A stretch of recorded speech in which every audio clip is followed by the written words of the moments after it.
this monarch billionaire, let's just get at that, okay? I grew up in federally subsidized house. Let me finish. Brewing a Dream, the Howard Schultz and Starbucks saga.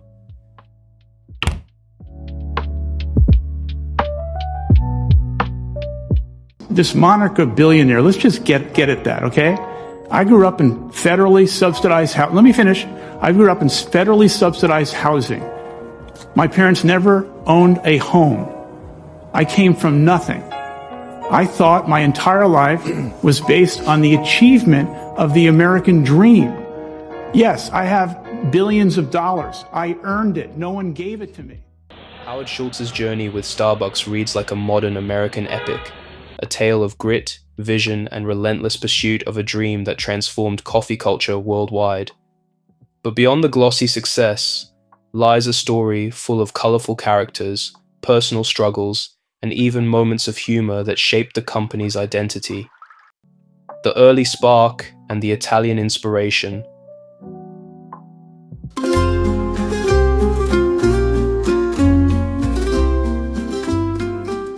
In the early 1980s, Schultz was a salesman with Xerox, cold calling offices in Manhattan, learning the art of persistence amid rejection. When he first walked into Starbucks, it was a small Seattle-based coffee bean roaster with only a few stores. Schultz was intrigued but saw untapped potential. His real inspiration came from a trip to Italy, where he fell in love with the espresso bars, vibrant social hubs where coffee was an experience, not just a drink. Returning to the US, Schultz pitched the idea of turning Starbucks into a similar kind of cafe. The original owners weren't convinced and preferred to stick to selling beans. Frustrated but undeterred, Schultz left to start his own coffee bar, Il Giornale. This move was risky. He had no money and faced rejection even from Italian coffee giants Lavazza and Faima when he sought investment, yet his belief never wavered.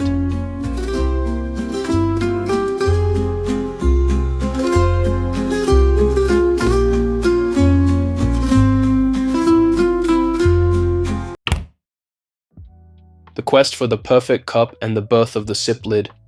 Schultz's obsession with quality extended beyond the coffee itself. Early on, Starbucks used styrofoam cups, but Schultz knew that the experience wasn't right. He wanted a cup that preserved the taste and felt good in the hand. This led him to chase the perfect paper cup and lid, a pursuit that took him to the International Paper Company in Chicago.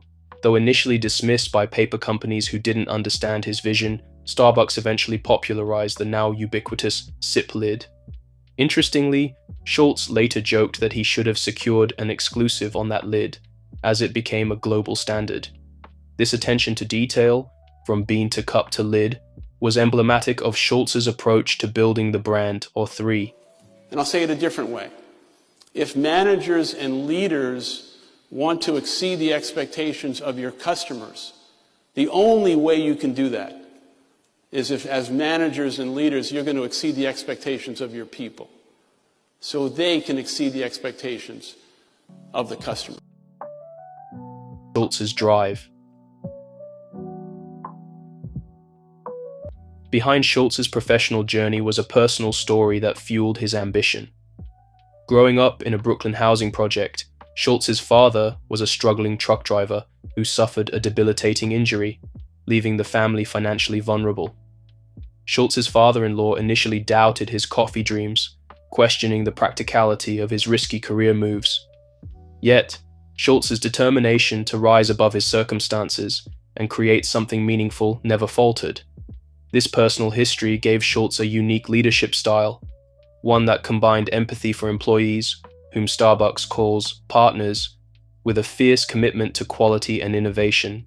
He famously instituted health benefits and stock options for employees long before it was common, reflecting his belief that a company's success depends on how it treats its people. The burnt cheese incident. Perfectionism meets reality. Starbucks. The purchase price was $3.8 million in 1987. And so the good news is the opportunity, bad news, no money. So I went to my existing investors to try and raise the $3.8 million. And Jerry said, if you can raise the money in 60, 90 days, it's yours. But at the same time, just to cover myself, I'm going to start talking to other people in case you can't raise the money. A week or two later, he called. Not all moments were grand or strategic. Some were downright funny and revealing. Schultz, a coffee purist who savors every sensory detail of the Starbucks experience, once walked into a store and smelled the burnt aroma of over-toasted American cheese from breakfast sandwiches. He lost his temper, roaring that the sandwiches had to go, regardless of their revenue or popularity. This episode highlighted Schultz's perfectionism and his insistence on maintaining the ambience of an Italian coffee house, but it also showed his ability to step back and recalibrate. Eventually he realized that while the burnt cheese smell wasn't ideal, it wasn't a deal breaker. Instead, it became an opportunity to innovate and improve without losing sight of the bigger mission: connection and community through Coffee One.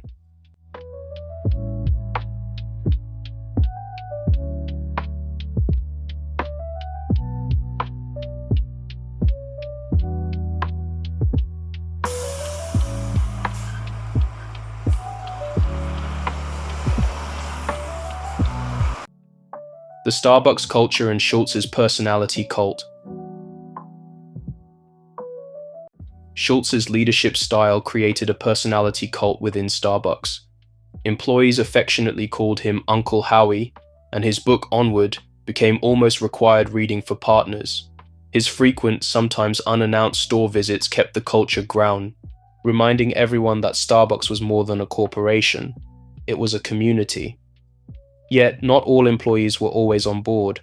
Some found the constant emphasis on Schultz's vision and values a bit much. Still, his charisma and personal touch helped Starbucks navigate challenges, from rapid expansion to labor disputes, and kept the brand resilient. The legacy of a coffee revolution.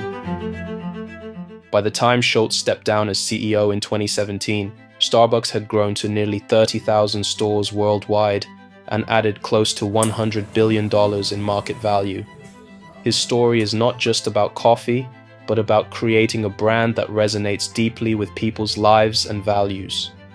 Schultz's return in 2022 as interim CEO underscored his ongoing commitment to the company he built. Through ups and downs, his vision of Starbucks as a third place, a welcoming community hub, remains central. Howard Schultz's journey from the shadows of a Brooklyn housing project to the helm of a global empire is a testament to the transformative power of vision fused with relentless grit. He dared to dream beyond the confines of circumstance, seeing in humble coffee beans not just a product, but a vessel for connection, hope, and community. Schultz teaches us that greatness is not born from privilege, but forged in the crucible of perseverance, empathy, and unwavering belief in something larger than oneself. As he once reflected, in life, you're either growing or you're dying. You have to choose to keep moving forward, even when the path is uncertain. His story is a beacon, a call to embrace our struggles as the fertile soil from which extraordinary legacies bloom, reminding us that the courage to dream boldly can awaken the world to new possibilities.